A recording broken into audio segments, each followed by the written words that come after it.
মায়ের সাথে বেয়াদবির কারণে কবরে আযাব হয়।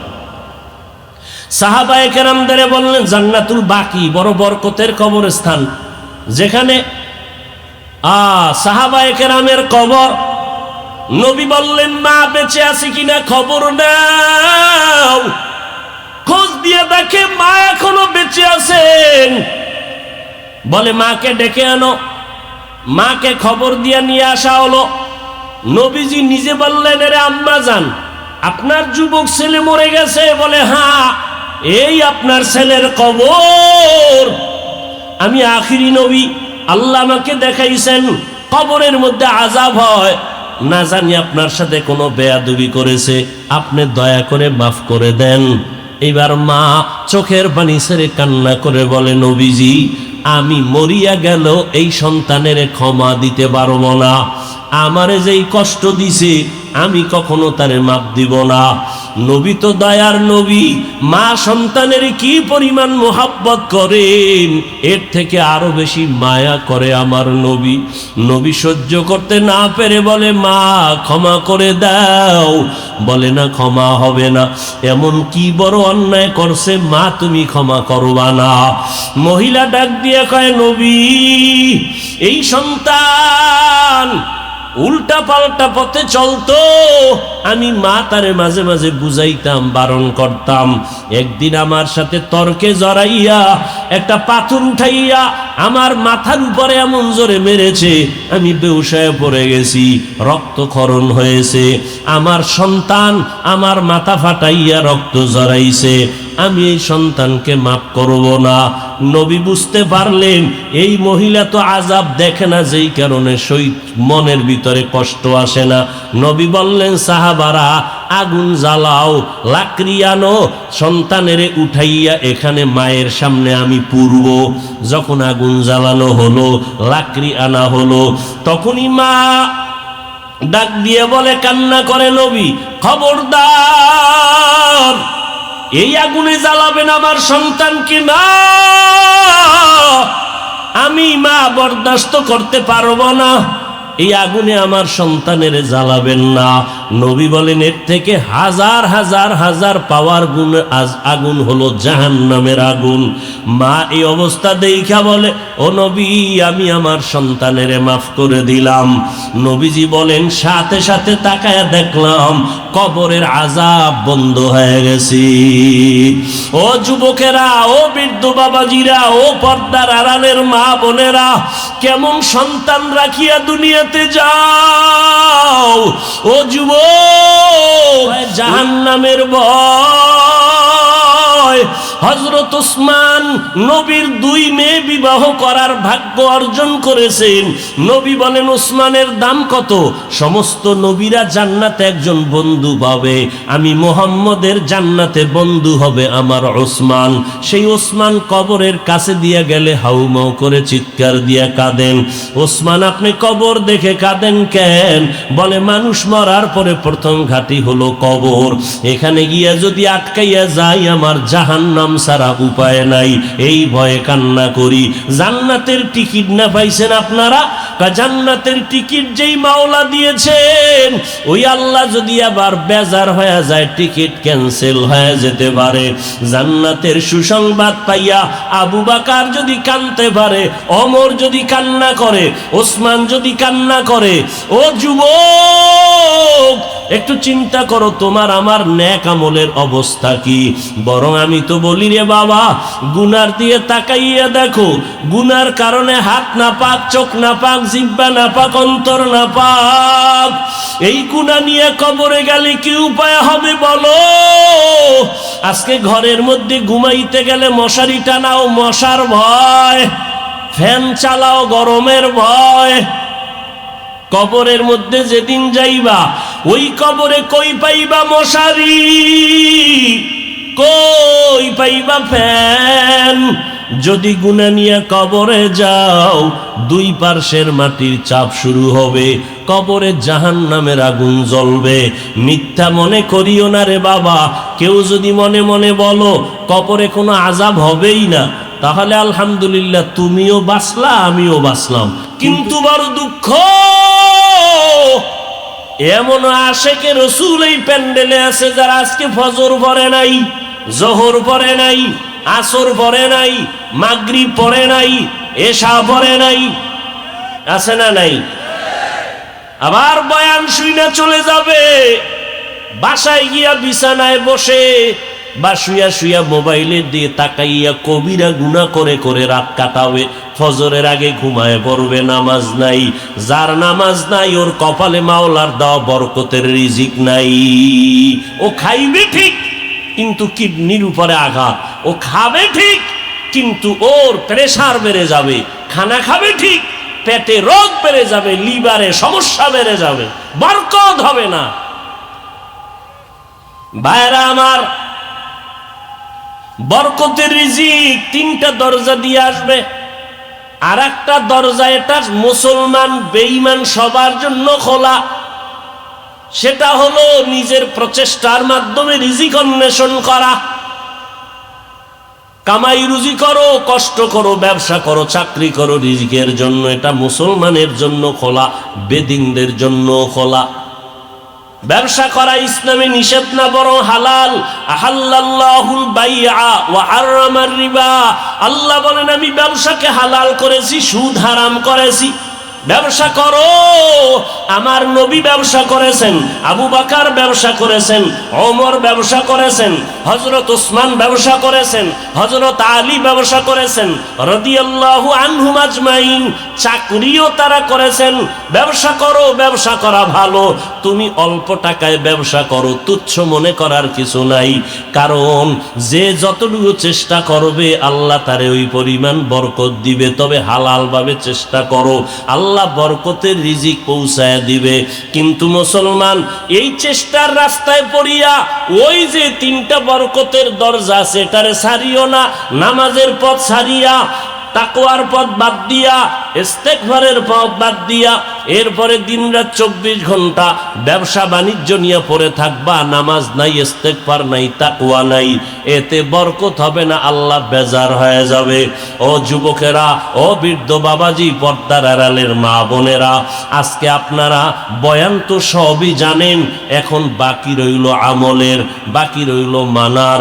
আপনি আজকে নামাজ পড়তে মজা পান না, নামাজ পড়তে গেলে একটু কষ্ট কষ্ট মনে হয়, অথচ আজকে এই বয়ানগুলো সারা দুনিয়ার মুসলমানকে করার পরেও মুসলমান বয়ানের পরে আবার বয়ানটা পকেটে ঢুকাইয়া উল্টা পাল্টা বতে যায়। অথচ একটা বিধর্মী পর্যন্ত দেখো আমাদের মুসলমানের মসজিদের কিনারা দিয়া গেলেও মাথা নত করে হেঁটে যায়। ইন্নাস সালাতা তানহা আনিল ফাহশাই ওয়াল মুনকার ওয়ালা যিকরুল্লাহি আকবার। আল্লাহ তাআলা চ্যালেঞ্জ করে বলেন, হে মানুষ, নামাজ মানুষকে পাপের জগৎ থেকে মুক্ত করে দিবে, পবিত্র বানায় দিবে নামাজ। আর নামাজ হলো আল্লাহ পাকের স্মরণের মধ্যে শ্রেষ্ঠ জিকির বা শ্রেষ্ঠ স্মরণ। নামাজ যার যত সুন্দর তার আমল তত সুন্দর। নামাজ যদি ঠিক মতো বান্দা 5 ওয়াক্ত নামাজ পড়ো, আল্লাহ তাআলা বলেন আমি কুদরতি জিম্মায় পবিত্র রিজিক তার ঘরে পৌঁছাইয়া দিব। गर तवक्कुल मी कुनी हर सुबह शाम मेरा सानाद रिश्ते तू अजला मकाम जुज़बा हक़ची ज़े मखा अज इंसुजा फजले उ आमस्ते दर जुमला जहा। कुकुरेও খায়, জঙ্গলের ভেতরে হাজার প্রাণী, আজও পর্যন্ত কোনো প্রাণী না খাইয়া মরে যায় নাই। সমুদ্রের ভেতরে প্রাণীর অভাব নাই। বড় বড় সমুদ্রের নীল তিমি আছে, নীল তিমি। এক একটা নীল তিমির দৈনিক খানার তালিকা হলো 1000 কেজি চিংড়ি মাছ। এরকম নীল তিমি একটা অনেক, কোনো মাছ না খেয়ে মরে যায় নাই। আল্লাহ পাক বলেন, যদি আমি সমুদ্রের মাছের খানা দিতে পারি, জঙ্গলের প্রাণীদের দিতে পারি, সকালবেলা একটা ডানা মেলে পাখি খোলা আসমানে উড়া শুরু করে, সারাদিন উড়িয়া সন্ধ্যাবেলা পেট ভরে বাচ্চার খানা নিয়ে বাসায় হাজির হয়। দুনিয়ার সমস্ত প্রাণীরা যদি খানা পায়, গর্তের পিপিলিকাও খানা খাইতেছে না, খেয়ে মরে না। আল্লাহ বলেন, আমি সমুদ্রের মাছের শ্রেষ্ঠ বানাই নাই, জঙ্গলের প্রাণীরে শ্রেষ্ঠ বানাই নাই। আমি আল্লাহ একমাত্র মানব জাতিকে সৃষ্টির শ্রেষ্ঠ মর্যাদা দিলাম। সমুদ্রের মাছ না খেয়ে মরে না, কষ্ট পায় না, জঙ্গলের প্রাণীরা না খেয়ে কষ্ট পায় না। সৃষ্টির মধ্যে শ্রেষ্ঠ মানুষ বলো, তুমি না খাইয়া কেন কষ্ট পাও? এর একমাত্র কারণ হলো, রিজিকের যেই দরজা আছে, 4টা দরওয়াজা, এই দরজাগুলো না দিয়া তুমি ঢুকো না। আল্লাহ এতটা মোহাব্বত করেন যে 3টা দরওয়াজা শুধু মুসলমানের জন্য রিজার্ভ করে দিয়েছেন। এর মধ্যে প্রথম দরওয়াজার নাম হলো নামাজ। মদিনার নবী বলেন, বাইনাল আবদি ওয়া বাইনাল কুফরি তরকুস সালাহ। মুমিন বান্দা, মুসলমান আর বেধর্মী যারা, এদের মধ্যে ব্যবধান হলো নামাজ। বেঈমানেরা নামাজ পড়ে না, মুমিনেরা কখনো নামাজ ছাড়ে না। সেদিন একজন আল্লাহর বান্দা আলেম আমাকে বলে, হুজুর একটা আমল দেন আমাকে, যাতে করে একটু রিজিকের পেরেশানি দূর হয়।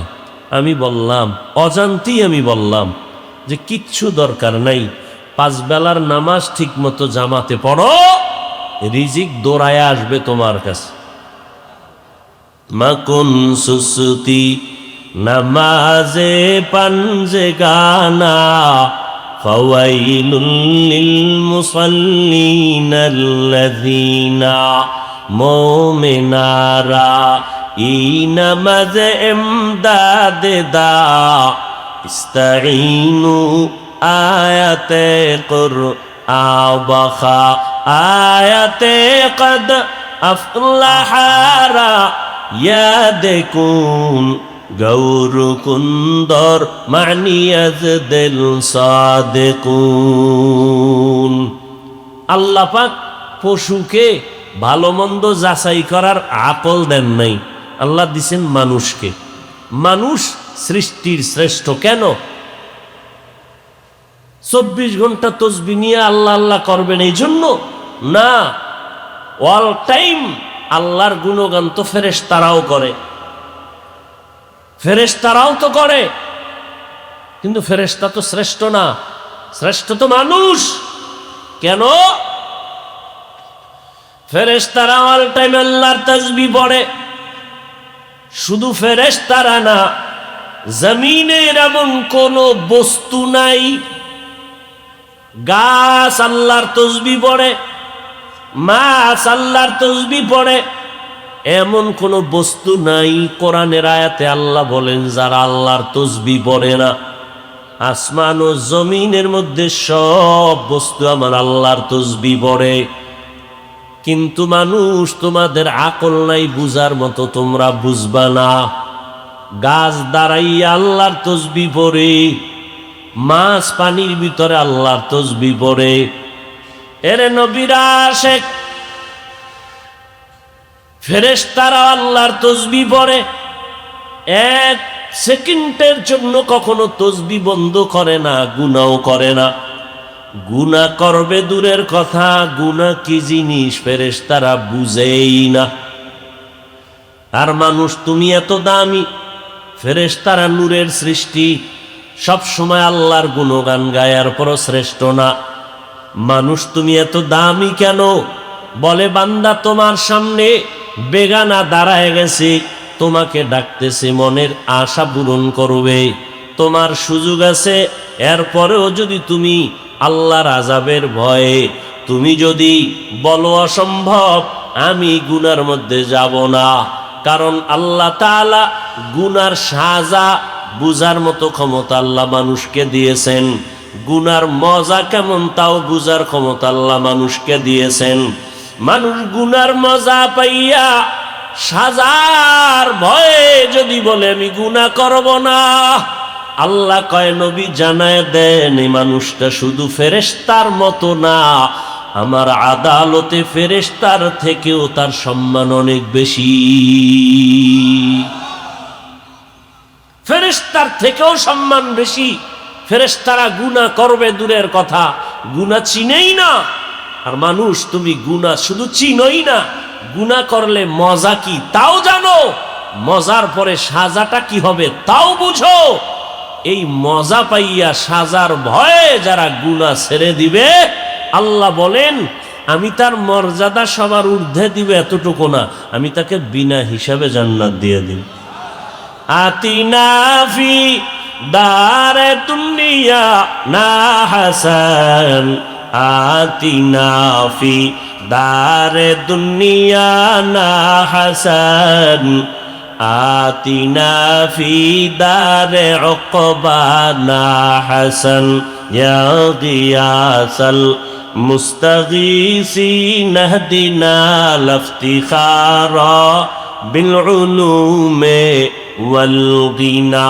हर गोरी देने को तू तैयार है, जो न मांगे उससे तू बेजार है। রিজিকের দরজা কয়টা? কথা বলেন। এর মধ্যে 3টে মুসলমানের জন্য রিজার্ভ। কিন্তু বেঈমানেরা রিজিকের জন্য যেই রকম পাগলামি না করে, মুসলমানেরা তার থেকে বেশি খাই খাই জিন্দেগির জন্য ভাগো। কারণ খাইতে গিয়ে আল্লাহ যা দিছে কয় এতে আমার হয় না, পাইয়াও বলে পাইলাম না, খেয়েও বলে খাইলাম না, শান্তির মসনদে বসেও বলে শান্তি নাই। এর একমাত্র কারণ তুমি দরজা ছাড়া অন্য দরজায় ঘুরলে জীবন ভর কষ্ট পাবা, রিজিক আসবে না। 1 নাম্বার দরওয়াজার নাম নামাজ। আজকে মুসলমানের মধ্যে নামাজের কোনো ইহতেমাম নাই। অনেকে নামাজ পড়ে না, মুসলমান দাবি করে, আর একদল মুমিনেরা নামাজ পড়ে গুনাহ ছাড়ে না। নামাজ পড়িয়া মিথ্যা কথা বলে, নামাজ পড়ে অন্যের হক নষ্ট করে, নামাজ পড়ে মা বাবার সাথে খারাপ আচরণ করে, নামাজ পড়িয়া ভাইয়ের হক মেরে খায়, বোনের হক মেরে খায়, নামাজ পড়ে মাপের মধ্যে ভেজাল দেয়, আছে না নাই? কারণ কি? অথচ আল্লাহ কোরআনে চ্যালেঞ্জ করেছেন, নামাজ সমস্ত পাপের থেকে ফিরাবে, পবিত্র বানাবে নামাজ। আল্লাহ চ্যালেঞ্জ দিয়েছেন।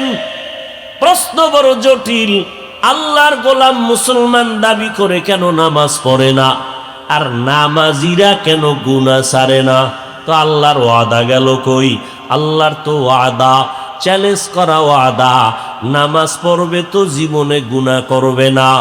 অথচ আমাদের সমাজের মানুষ নামাজ পড়ে আরো মারাত্মক বেশি বেশি অন্যায় করে, নামাজের ভিতরেই বড় অপরাধ করে, অন্তর দিয়া, চোখ দিয়া, হাত দিয়া নামাজের মধ্যে অন্যায় করে, নামাজের আগে পড়ে অন্যায় করে, প্রত্যেকটা কাজের মধ্যে অন্যায় করে।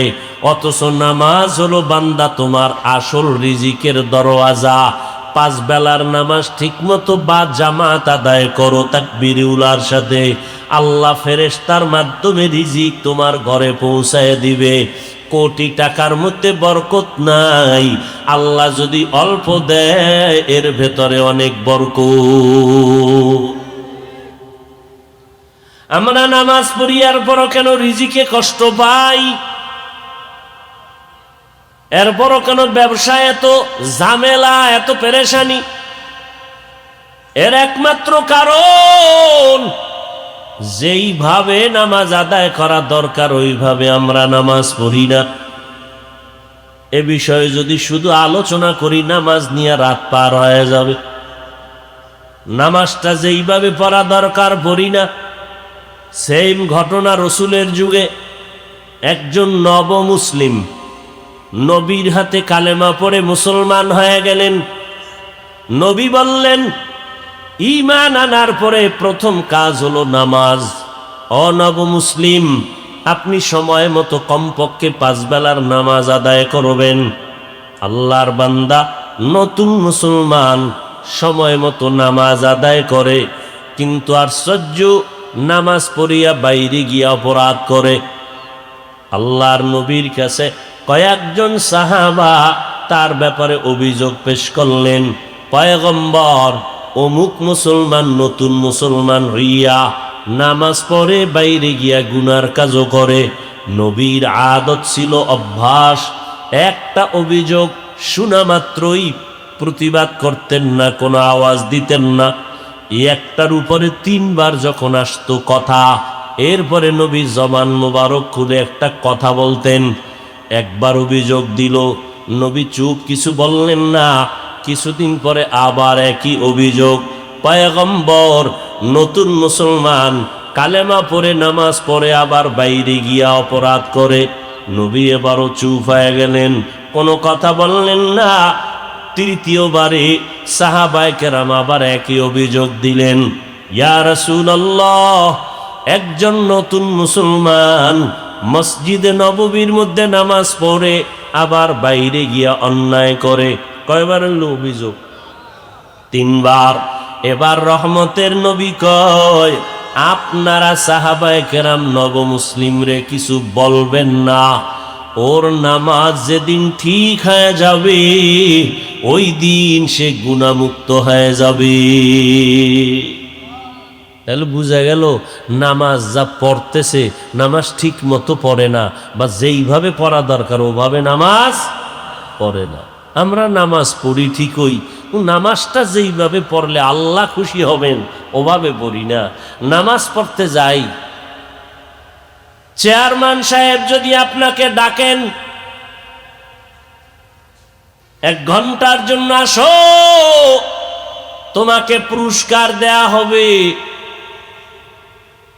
যেভাবেই থাক দ্রুত গোসল করে পরিপাটি হইয়া নতুন পোশাক পরে যাবে। চেয়ারম্যান সাহেব ডাকছেন। জমিনের মধ্যে শ্রেষ্ঠ জায়গা আল্লাহর ঘর। পৃথিবীর মধ্যে মসজিদের মতো শ্রেষ্ঠ জায়গা আর নাই। ওই জায়গায় আল্লাহর বান্দা যারা যায় তারা আল্লাহর মেহমান। কার মেহমান? আল্লাহর মেহমান হইয়া আল্লাহর ঘরে যায়। পোশাকটা সুন্দর ভরে না, গেঞ্জি পরে যায়, গেঞ্জির ভিতরে বাঘ ভাল্লুক বানরের ছবি, আরো কত আজে বাজে লেখা। এই হলো আল্লাহর প্রতি মহব্বত। যেমন মহব্বত তেমন ফলাফল। ভাইরা আমার, এজন্য নবী বললেন, নব মুসলিমের নামাজ হয় কিন্তু গুনাহ ছাড়ে না। কেন?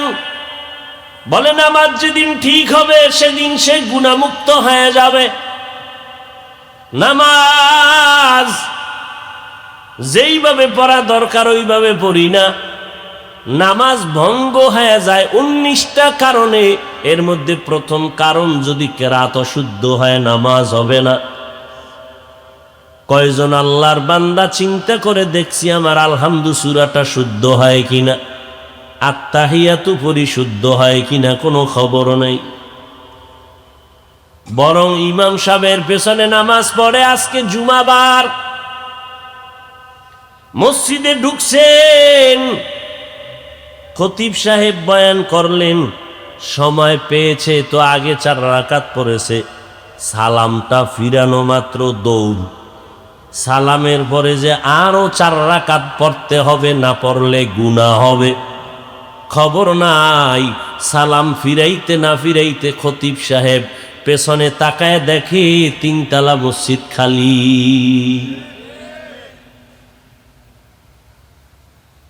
আপনাদের দেশে এই সিস্টেম নাই? জুমার নামাজে এত মুসল্লি, হ্যাঁ, মসজিদের ছাদ ভর্তি হয়ে গেল। চলাচলের পথ বন্ধ।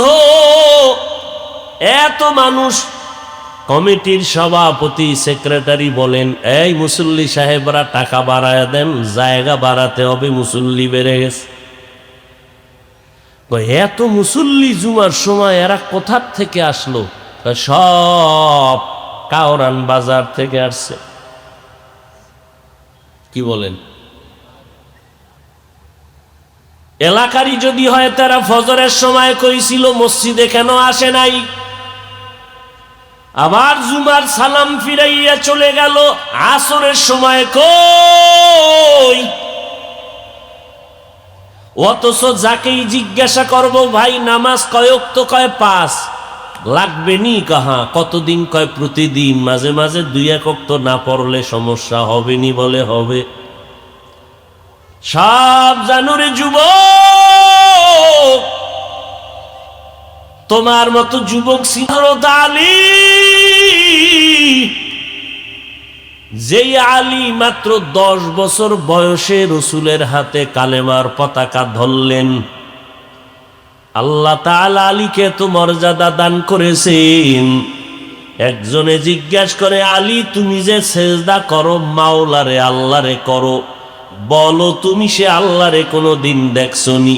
হযরত আলী ডাক দিয়া কয়, আমি এমন আল্লাহর ইবাদত করি না যে আল্লাহরে আমি দেখি না।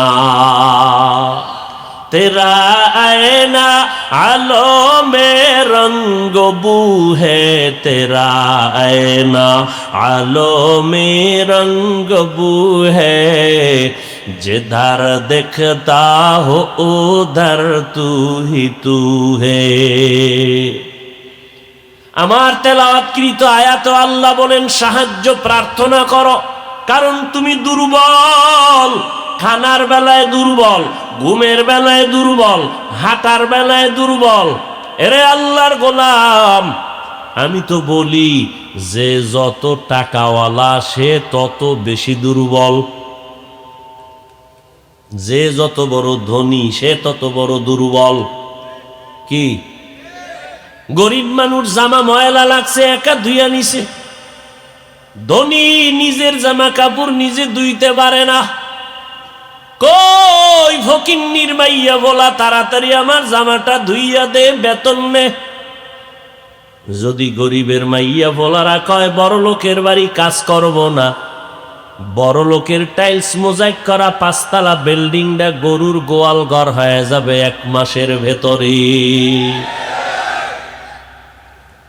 বড় লোক গরিব বা রাস্তা দিয়ে হাঁটে, রিক্সায় হাঁটে, রিক্সা ডিস্টার্ব হাইটে গেছে, বড় লোকের প্যারাডো গাড়ি, ড্রাইভার এক গরিবের ছেলে।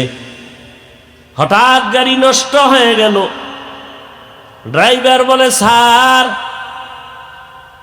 গাড়ি ডিস্টার্ব হয়ে গেল, এখন আর চলার উপায় নাই। আল্লাহর বান্দা বড় লোক জায়গায় বসে থাকবে, সামনেও যেতে পারবে না, পিছনেও যেতে পারবে না, হাঁটতে পারে না। কি পরিমাণ দুর্বল!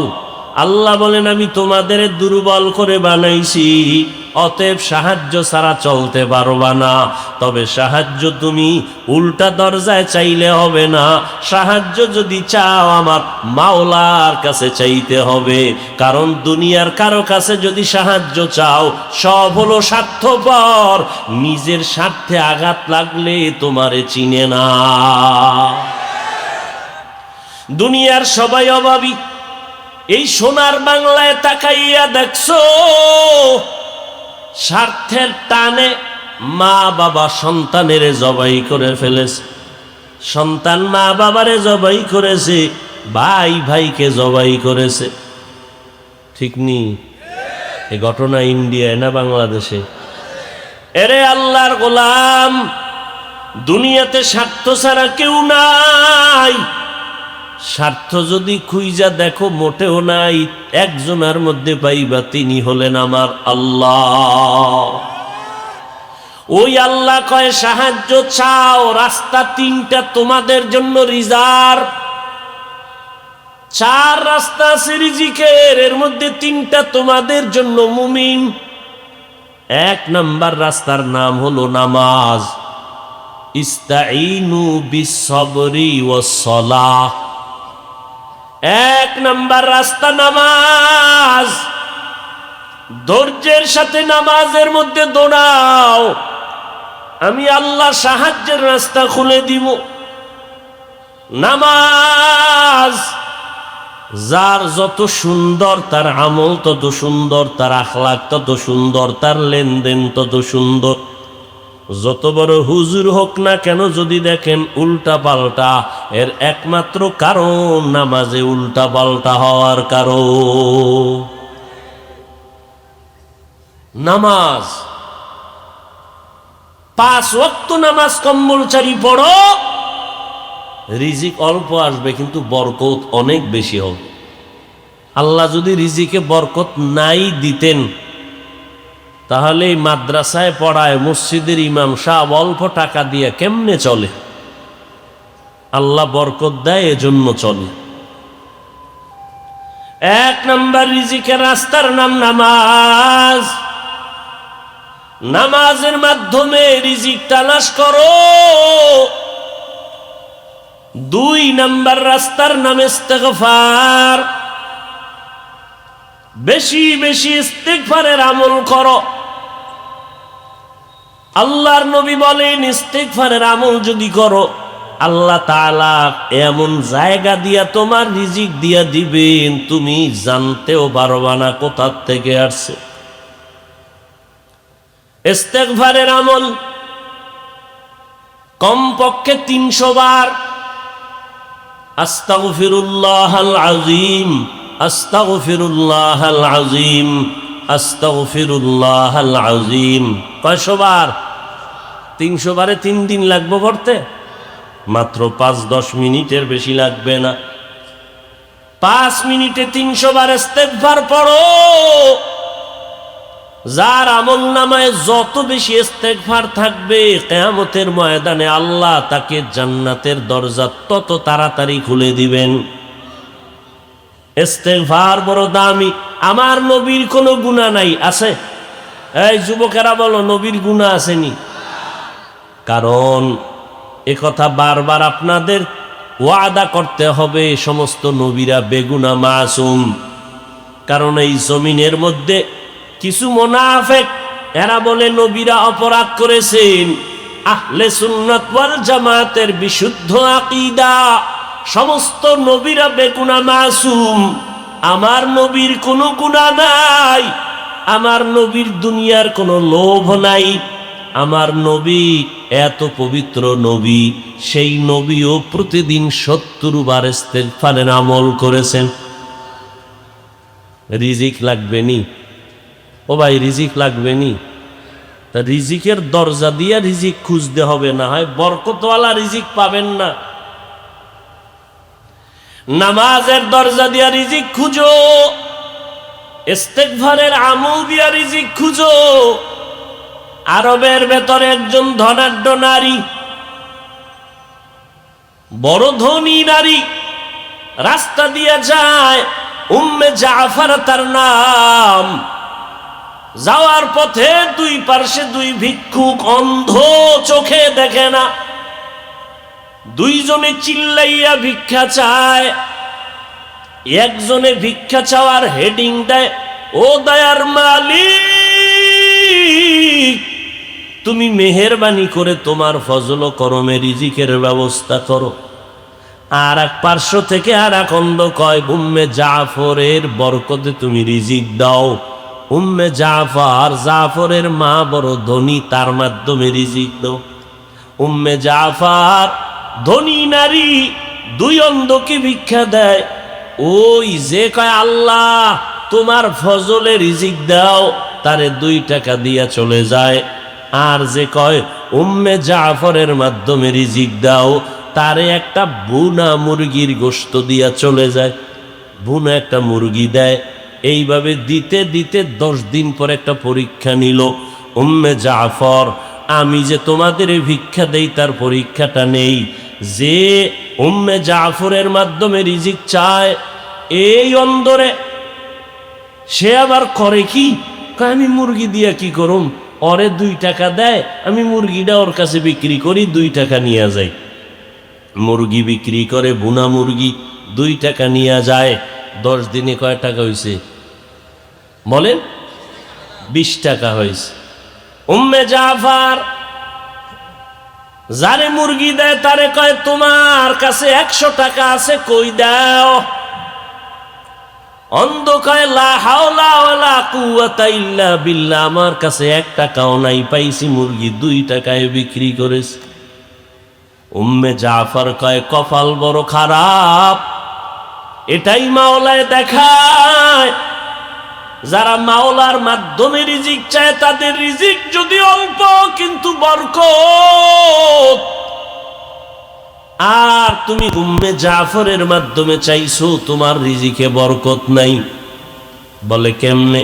কয়, আমি যে বুনা মুরগি দিছি তার ভেতরে 10 টাকা ঢুকাইয়া তারপরে দিয়েছি। কয় টাকা ঢুকাইয়া দিছি? তুমি 2 টাকার লোভে মুরগিটা বিক্রি করেছো, ও 10 দিনে 10টা মুরগিও পেয়েছে, 100 টাকাও পেয়ে গেছে।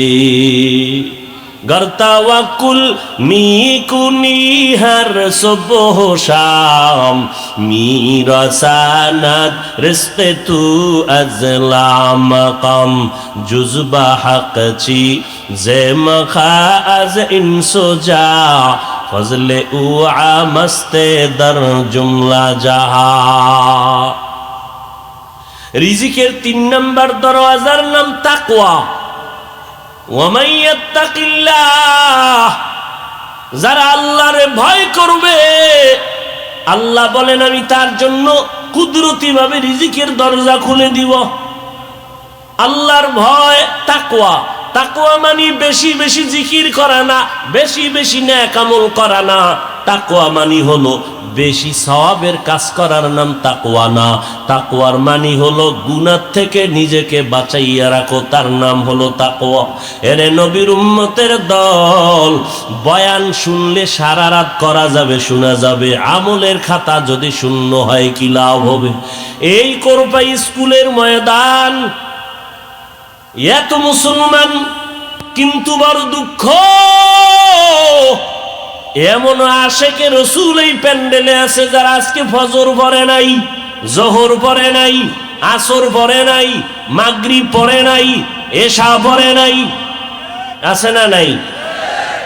আবার বয়ান শুইনা চলে যাবে, বাসায় গিয়া বিছানায় বসে বা শুয়া শুয়া মোবাইলের দিয়ে তাকাইয়া কবিরা গুনাহ করে করে রাত কাটাবে, ফজরের আগে ঘুমায় পড়বে, নামাজ নাই। যার নামাজ নাই ওর কপালে মাওলার দেওয়া বরকতের রিজিক নাই। ও খাইবে ঠিক কিন্তু কিডনির উপরে আঘাত, ও খাবে ঠিক কিন্তু ওর প্রেসার বেড়ে যাবে, খানা খাবে ঠিক পেটে রোগ বেড়ে যাবে, লিভারে সমস্যা বেড়ে যাবে, বরকত হবে না। ভাইরা আমার, বরকতের রিজিক 3টা দরজা দিয়ে আসবে।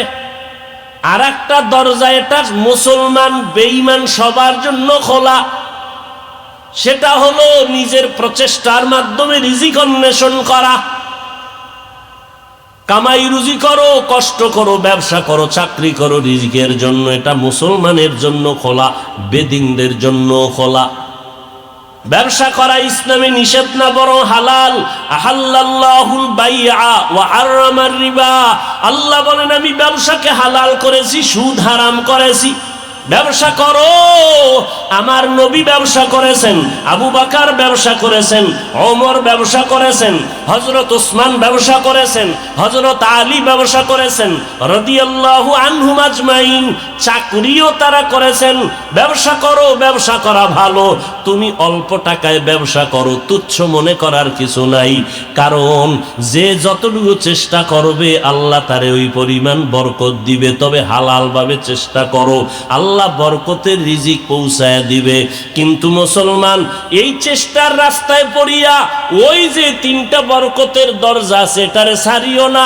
নামাজের পথ ছাড়িয়া, তাকওয়ার পথ বাদ দিয়া ইস্তেগফারের পথ বাদ দিয়া এরপরে দিনরাত 24 ঘন্টা ব্যবসা বাণিজ্য নিয়ে পড়ে থাকবা, নামাজ নাই, ইস্তেগফার নাই, তাকওয়া নাই, এতে বরকত হবে না, আল্লাহ বেজার হয়ে যাবে। ও যুবকেরা, ও বৃদ্ধ বাবাজি, পর্দার আড়ালের মা বোনেরা, আজকে আপনারা বয়ান তো সবই জানেন, এখন বাকি রইল আমলের, বাকি রইল মানার। আপনি আজকে নামাজ পড়তে মজা পান না, নামাজ পড়তে গেলে একটু কষ্ট কষ্ট মনে হয়, অথচ আজকে এই বয়ানগুলো সারা দুনিয়ার মুসলমানকে করার পরেও মুসলমান বয়ানের পরে আবার বয়ানটা পকেটে ঢুকাইয়া উল্টা পাল্টা পথে যায়। অথচ একটা বিধর্মী পর্যন্ত দেখো আমাদের মুসলমানের মসজিদের কিনারা দিয়া গেলেও মাথা নত করে হেঁটে যায়, আর আমরা মসজিদের পার্শ্বে দিয়া বিড়ি টেনে টেনে মুসলমানের বাচ্চা হেঁটে যায়, নামাজ লাগে না, কয় এত নামাজ দিয়া কি হবে। আবার একদল বড় চালাক, দুর্দান্ত চালাক বলে নামাজ না পড়লে কি হবে, আমাদের দিল পরিষ্কার আছে, এত নামাজ লাগে না, তুমি নামাজ পড়ে কি পেয়েছো। এরে যুবক, আল্লাহর গোলাম, কয়দিন আর বাহাদুরি করবি? নমরুদের মতো বাহাদুর তো হতে পারো নাই, ফেরাউনের মতো হতে পারো নাই, কারুনের মতো হতে পারো নাই। এই বাহাদুরদেরকে আল্লাহ পাক ধ্বংস করে দিয়েছেন। এই মহামারী করোনা গেল, চোখের সামনে কত তাজা তাজা প্রাণ চলে গেল। ঢাকার শহরে যমুনা গ্রুপের মালিক, কত হাজার কোটি টাকার মালিক, করোনায় যখন আক্রান্ত করে ফেললো, ডাক্তারকে বলে কত হাজার কোটি টাকা চাও, নাও, আমারে সুস্থ করে দাও। আজকে 3টা সাদা কাফনের বাসিন্দা হয়ে কবরে চলে গেল, আর তার রেখে যাওয়া সম্পদগুলো পড়ে রইল, সাথে কিছুই নিয়ে যাইতে পারলো না। সুন্দর দামি কাপড়ের শার্ট প্যান্ট নিয়ে যেতে পারলো না। এর যুবক, মদিনার নবী বলছেন, যুবকের দ্বারা আমার খেদমত, ইসলামের উপকার বেশি হয়েছে। ও যুবক, আজকে সেই নবীর উম্মত হয়ে তুমি কোথায় যাও? আমার নবী তো তোমাকে বলে নাই ব্যবসা ছেড়ে দাও, চাকরি ছেড়ে দাও, লেখাপড়া ছেড়ে শুধু তসবিহ টানো, তা তো বলে নাই। ব্যবসাও করো, চাকরিও করো, লেখাপড়া করো, বাধা নাই। ডাক্তারি বড় বাধা নাই, ইঞ্জিনিয়ারিং বড় বাধা নাই, স্কুল কলেজে বড় বাধা নাই। তবে নবীর তরিকা মতো চলো, মা বাবার দোয়া নিয়ে চলো। ও বাবা, নবীর তরিকা মেনে চলো, ওলামায়ে কেরামের পরামর্শ নিয়ে চলবা, মা বাবার দোয়া নিয়ে চলবা। কারণ মা বাবার দোয়া ছাড়া তুমি কোনোদিন আগাইতে পারবা না। মা বাবার দোয়া ছাড়া টাকার মালিক হতে পারো নাই, গাড়ি বাড়ির মালিক হতে পারো নাই। মা বাবার দোয়ার কারণেই তো আল্লাহ তোমাকে এ পর্যন্ত সুস্থ রেখেছেন। ওই মা বাবার দোয়া নিয়ে চলো। স্কুলে পড়ো, কলেজে পড়ো, তোমার আমার মতো কত সন্তান, তাকায় দেখো যুবক, স্কুল কলেজে ভরিয়াও 5 বেলার নামাজ পড়ে, আছে না নাই? আল্লাহ তোমাকে বিবেক দিয়েছে, বিবেকটাকে একটু প্রশ্ন করো। তোমার মতো যুবক স্কুল কলেজে পড়িয়া যদি নামাজ পড়ে, বলো তুমি কেন পারবা না? মনে মনে ভাবতেছো হুজুরদের কথা মিথ্যা, কোরআন মিথ্যা। না রে বাবা, এখনো যদি একটা ভুল পারলে বের করে দিতে পারো, দাড়িটা কেটে ফেলবো, নামাজ বাদ দিয়ে দিব, প্যান্ট শার্ট টাই লাগায় রাস্তায় গান বাজনা শুরু করব। না রে বাবা না। 1500 বছর পর্যন্ত বড় বড় পণ্ডিতেরা কোরআনের ভুল বের করার অপচেষ্টা করিয়া ব্যর্থ হয়ে গেল, কেউ পারে নাই। ও আল্লাহর বান্দারা, কোরআন সত্য, হাদিস সত্য, কেমন একজন নবী পাইছো চিনো না? কেমন আবার নবী, যেই নবীর 63 বছর হায়াতে একটা মিথ্যা কথা বলেন নাই। একজন নেতার নাম পারলে বল, যেই নেতা মিথ্যা বলে না। আমার নবী একজন মাত্র নবী, একজন মাত্রই মনীষী, যেই নবীর 63 বছর হায়াতে একটা মিথ্যা কথা ভুলেও কখনো বলেন নাই। নবী কোনোদিন জবানের ব্যবহার দিয়ে কাউকে কষ্ট দেন নাই, নবী কার উপরে আক্রমণ করেন নাই, আমার নবী কাউকে কষ্ট দেন নাই। এর যুবক, ওই নবীর উম্মত হইয়া কেমন একজন নবী পেয়েছো, ওই নবীর উম্মত তুমিও আমিও, ওই আল্লাহর বান্দা তুমিও আমিও। আজকে আমি টুপি মাথায় না দিলে বড় লজ্জা লাগে, আর তুমি নবীর আশিক, টুপি মাথায় দিতে বড় লজ্জা লাগে। আজকে আমি নামাজ না পড়লে লজ্জা লাগে, তোমার কাছে নামাজ পড়তে বড় লজ্জা লাগে। আজকে আমি পর্দা না করলে লজ্জা লাগে, আর তোমার কাছে পর্দা করতে লজ্জা লাগে। তুমিও মুসলমান, আমিও মুসলমান, তোমার আল্লাহ আমার আল্লাহ এক, তোমার নবী আমার নবী এক, তোমার কাবা আমার কাবা এক, তোমার কোরআন আমার কোরআন এক, তোমার আবার ধর্ম এক। যেদিন বিদায়ের ঘন্টা বাড়ি পড়ে যাবে, ওই দিন কে হুজুর, কে মূর্খ, কে আলেম, কে ইমাম, কে মুক্তাদি, কে এমপি, কে মন্ত্রী, কোনো ভেদাভেদ থাকবে না। হাফিজুর রহমানেরও 3টা সাদা কাফন, রিক্সা ড্রাইভারেরও 3টা সাদা কাফন, এমপি সাহেবের সম্মানে একটা কাফন কেউ বাড়াইয়াও দিবে না, রিক্সা ড্রাইভার গরিব হওয়ার কারণে একটা কাফন কেউ কমাইয়াও দিবে না। ওই কাফনে যখন ঢুকবা, সেদিন আর লেখা থাকবে না কোন লাশ এমপি সাহেবের, কোন লাশ বড় হুজুরের, লেখা থাকবে কাফনে, সব একাকার হয়ে যাবে। কবরের সাইজও হবে সমান। ওই কবরে শোয়াইয়া দিয়া, পাড়াইয়া মাটি দিয়া সবাই যখন চলে যাবে, সবার বেলায় 3টা প্রশ্ন করা হবে। আমাকেও যেই 3টা প্রশ্ন করা হবে, আপনাকেও একই প্রশ্ন করা হবে। আপনি কয় টাকার মালিক জানবে না, জিজ্ঞাসা করবে না। আপনি কোন পীর সাহেবের মুরিদ জিজ্ঞাসা করবে না। আপনি কোন দলের নেতা, প্রশ্ন 3টা সবার বেলায় সমান।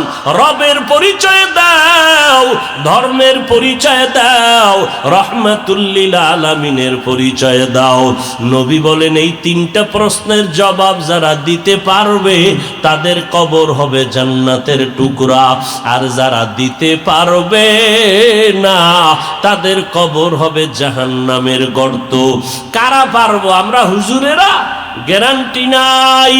কারণ আমি হুজুর হইয়া যদি গ্যারান্টির টিকিট পাইছেন 10 জন সাহাবা, 1 নম্বরে আবু বকর, 2য় ওমর, 3য় ওসমান, 4র্থ হযরত আলী, এরকম কয়জন? 10 জন সাহাবা। জান্নাতের টিকিট পাওয়ার পর আবু বকর নামাজে দাঁড়ায় কান্না করে। নবী বলেন কাঁদেন কেন? বলে হাসরের আযাবের ভয়। ওমরে ফারুক ঈদের দিন দরজায় তালা দিয়া কান্না করে। আবু হুরায়রা জিজ্ঞাসা করে কাঁদেন কেন? কয় জাহান্নামের ভয়। হযরত ওসমান নবীর 2 মেয়ে বিবাহ করার ভাগ্য অর্জন করেছেন। নবী বলেন ওসমানের দাম কত? সমস্ত নবীরা জান্নাতে একজন বন্ধু পাবে, আমি মুহাম্মদের জান্নাতে বন্ধু হবে আমার ওসমান। সেই ওসমান কবরের কাছে দিয়া গেলে হাউমাউ করে চিৎকার দিয়া কাঁদেন। ওসমান আপনি কবর দেখে কাঁদেন কেন? বলে মানুষ মরার পরে প্রথম ঘাটি হলো কবর, এখানে গিয়া যদি আটকাইয়া যাই আমার জাহান্নাম ছাড়া উপায় নাই, এই ভয়ে কান্না করি। জান্নাতের টিকিট না পাইছেন আপনারা? জান্নাতের টিকিট যেই মাওলা দিয়েছেন, ওই আল্লাহ যদি আবার বেজার হয়ে যায়, টিকিট ক্যান্সেল হয়ে যেতে পারে। জান্নাতের সুসংবাদ পাইয়া আবু বকর যদি কাঁদতে পারে, ওমর যদি কান্না করে, ওসমান যদি কান্না করে, ও যুবক একটু চিন্তা করো তোমার আমার নেক আমলের অবস্থা কি। বরং আমি তো বলি রে বাবা, গুনার দিয়ে তাকাইয়া দেখো, গুনার কারণে হাত না পাক, চোখ না পাক, জিহ্বা না পাক, অন্তর না পাক। এই গুনাহ নিয়ে কবরে গেলে কি উপায় হবে বলো? আজকে ঘরের মধ্যে ঘুমাইতে গেলে মশারি টানাও মশার ভয়, ফ্যান চালাও গরমের ভয়। কবরের মধ্যে যেদিন যাইবা, ওই কবরে কই পাইবা মশারি, কই পাইবা ফ্যান? যদি গুনাহ নিয়ে কবরে যাও, 2 পার্শ্বের মাটির চাপ শুরু হবে, কবরে জাহান্নামের আগুন জ্বলবে। মিথ্যা মনে করিও না রে বাবা। কেউ যদি মনে মনে বলো কবরে কোনো আযাব হবেই না, তাহলে আলহামদুলিল্লাহ, তুমিও বাঁচলা আমিও বাঁচলাম। কিন্তু কবরে গিয়া যদি দেখো বেনামাজির কবরে জাহান্নামের আগুন, বেপরদার কারণে আযাব, গান বাজনা শোনার কারণে আযাব, বলো তখন তোমার উপায় কি হবে, আমার উপায় কি হবে? একটু চিন্তা করো। আমার নবী জান্নাতুল বাকির মধ্যে ঘুরতেছেন, মদিনাতুল মুনাওয়ারার পার্শ্বে জান্নাতুল বাকি। নবী হঠাৎ করে সাহাবাদের ডাক দিলেন, এই সাহাবারা এদিকে আসো। এই যে একটা কবর দেখো, এটা একটা যুবকের কবর, ভিতরে যুবকের লাশ, আযাব হচ্ছে, দোয়া করো। আর এর মা বেঁচে আছে কিনা মাকে ডাকো। চোখ বন্ধ করলেন, আযাব কেন হয়? নবী জানলেন, আল্লাহ জানায় দিলেন, মায়ের সাথে বেয়াদবির কারণে কবরে আযাব হয়। সাহাবায়ে কেরামদের বললেন, জান্নাতুল বাকি বড় বরকতের কবরস্থান, যেখানে সাহাবায়ে কেরামের কবর। নবী বললেন, মা বেঁচে আছে কিনা খবর নাও। খোঁজ দিয়ে দেখে মা এখনো বেঁচে আছেন। বলে মাকে ডেকে আনো। মাকে খবর দিয়ে নিয়ে আসা হলো। নবীজি নিজে বললেন, এরে আম্মা জান, আপনার যুবক ছেলে মরে গেছে? বলে হ্যাঁ, এই আপনার ছেলের কবর। আমি আখিরি নবী, আল্লাহ আমাকে দেখাইছেন কবরের মধ্যে আযাব হয়, না জানি আপনার সাথে কোনো বেয়াদবি করেছে, আপনি দয়া করে মাফ করে দেন। এবার মা চোখের পানি ছেড়ে কান্না করে বলে, নবীজি আমি মরিয়া গেল এই সন্তানের ক্ষমা দিতে পারবো না।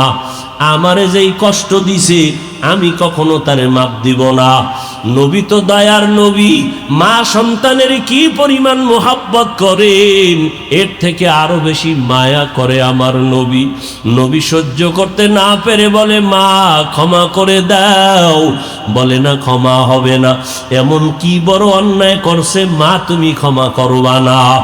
মহিলা ডাক দিয়ে কয়, নবী এই সন্তান উল্টা পাল্টা পথে চলতো, আমি মা তারে মাঝে মাঝে বুঝাইতাম, বারণ করতাম। একদিন আমার সাথে তর্কে জড়াইয়া একটা পাথর উঠাইয়া আমার মাথার উপরে এমন জোরে মেরেছে, আমি বেহুশ হয়ে পড়ে গেছি, রক্তক্ষরণ হয়েছে। আমার সন্তান আমার মাথা ফাটাইয়া রক্ত জড়াইছে, আমি এই সন্তানকে মাফ করব না। নবী বুঝতে পারলেন এই মহিলা তো আযাব দেখে না, যেই কারণে মনের ভিতরে কষ্ট আসে না। নবী বললেন, সাহাবারা আগুন জ্বালাও, লাকড়ি আনো, সন্তানের উঠাইয়া এখানে মায়ের সামনে আমি পুরব। যখন আগুন জ্বালানো হলো, লাকড়ি আনা হলো, তখনই মা ডাক দিয়ে বলে, কান্না করে, নবী খবরদার এই আগুনে জ্বালাবেন আমার সন্তানকে না, আমি মা বরদাস্ত করতে পারবো না, এই আগুনে আমার সন্তানের জ্বালাবেন না। নবী বলেন, এর থেকে হাজার হাজার হাজার পাওয়ার গুণ আগুন হলো জাহান্নামের আগুন। মা এই অবস্থা দেখা বলে, ও নবী আমি আমার সন্তানের মাফ করে দিলাম। নবীজি বলেন, সাথে সাথে তাকায়া দেখলাম কবরের আযাব বন্ধ হয়ে গেছে। ও যুবকেরা, ও বৃদ্ধ বাবাজিরা, ও পর্দার আড়ালের মা বোনেরা, কেমন সন্তান রাখিয়া দুনিয়াতে যাও। ও যুবক, ওই মা বাবারে পাইয়াও কি তুমি দোয়া নিতে পারো না রে বাবা? ওই মা বাবার দোয়ার কারণে আজকে চেয়ারে বসলাম। ওই মা বাবার দোয়া না থাকলে তুমি পরীক্ষায় ভালো নাম্বার পাইতা না। ওই মা বাবার থেকে দোয়া নাও, এখনো সময় আছে। আজকে তোমার মতো যুবক হইয়া স্কুল কলেজে পড়ে চাকরি করে 5 বেলার নামাজ পড়ে তুমি কেন পারো না? মোনাজাতে অনেকে কান্না করে, তোমার চোখে কেন পানি নাই? একমাত্র কারণ তোমার উপরে গুনার কারণে আল্লাহ বেজার। এখনো সময় আছে, তওবা করো। মা বাবা থাকলে বাসায় গিয়া মায়ের থেকে দোয়া নাও। মা যদি মাথায় হাত দিয়া দোয়া করে আরশে আজিমে কবুল হয়ে যাবে। আল্লাহর কাছে মনে মনে তওবা করো আর বলো, হে আল্লাহ, আমার মতো যুবক যদি স্কুল কলেজে পড়িয়া নামাজ পড়ে আমি কেন পারি না? ও আল্লাহ, আজকে থেকে তওবা করলাম, আর নামাজ ছাড়বো না, বেপরদায় চলবো না, আর দাড়ি কাটবো না, মা বাবারে কষ্ট দিব না, ওলামায়ে কেরামের পরামর্শ নিয়ে চলবো, নবীর তরিকা মেনে চলবো, দেশ ও জাতির বিরুদ্ধে কোনো ষড়যন্ত্র লিপ্ত হব না। ও আল্লাহ, শয়তানের ধোকায় পড়ে গুনাহ করেছি, গুনার খবর আমার আপন জনেরা জানে না, ও আল্লাহ, যদি আপনজনেরা জানতো কেউ সম্মানের নজরে দেখতো না। আল্লাহ, আপনি জানার পরও রাগ করিয়া গুনার কারণে পানি বন্ধ করেন নাই, বাতাস বন্ধ করেন নাই, খানা বন্ধ করেন নাই। ও আল্লাহ, আজকে তওবার নিয়ত করেছি, মরিয়া গেলে যাব। হায়াতের মালিক আল্লাহ আপনি, রিজিকের মালিক আল্লাহ আপনি। আজকে থেকে আর নামাজ ছাড়বো না, বেপরদায় চলবো না, নবীর তরিকার বাহিরে চলবো না, ওলামায়ে কেরামের বিরোধিতা করে গুনাহগার হব না, নবীর তরিকা মেনে চলবো, দেশ ও জাতির বিরুদ্ধে ষড়যন্ত্রে লিপ্ত হব না। ও আল্লাহর বান্দারা, এই জমিনের ভিতরে পাথরওয়ালা দিলওয়ালা কিছু মানুষ আছে। আবু জাহাল নবীকে 13টা বছর দেখলো, বয়ান শুনলো, কালেমা পড়লো না। আবার ওমরের মতো বান্দা তরবারি নিয়ে নবীর গর্দান কাটতে আসিয়া কালেমা পড়ে মুসলমান হয়ে গেল। এই জমিনে কিছু পাথরওয়ালা দিল আছে, যারা আবু জাহালের মতো পাথর অন্তর নিয়ে বসে, কোনো বয়ানে দিলটা নরম হয় না, তওবাও নসিব হয় না। আর একদল গুনাহগার ওমরের মতো ময়দানে ঢুকে হঠাৎ করিয়া তওবার দরজায় এসে চোখের পানি ছেড়ে কান্না করে আর বলে, জীবনে কি করলাম, মরিয়া গেলে কেউ আমার নাম নিবে না, যদি অপরাধী হইয়া মরে যাই মানুষ আমার মরণে খুশি হয়ে যাবে, আমার কবরে থুতু নিক্ষেপ করবে, কেউ দোয়া করবে না। আর যদি ভালো আমল নিয়ে যাইতে পারি, আদর্শ নিয়ে যাইতে পারি, দুনিয়ার সবাই আমার কথা স্মরণ করবে, দোয়া করবে। ও আল্লাহ, আজকে থেকেই তওবা করে ফেললাম। ও ওমরের অন্তরওয়ালা ভাইরা, যাদের দিলটা নরম, গুনার কথা স্মরণ করিয়া খাঁটি অন্তরে তওবার নিয়ত করতে পারবেন, মরিয়া গেল আর নামাজ ছাড়বেন না, নবীর তরিকার বাইরে চলবেন না। এমন পাক্কা নিয়ত যদি হয়, অন্তরে যদি কোনো দুর্বলতা না থাকে, খাঁটি তওবার নিয়তে দুটো হাত আমার আল্লাহকে দেখায়া দেই। ও দয়ার মালিক, আমাদের হাতগুলো কবুল করে নেন, তওবা কবুল করে নেন, তওবার উপরে মজবুত হইয়া চলার তৌফিক দান করেন, আমিন।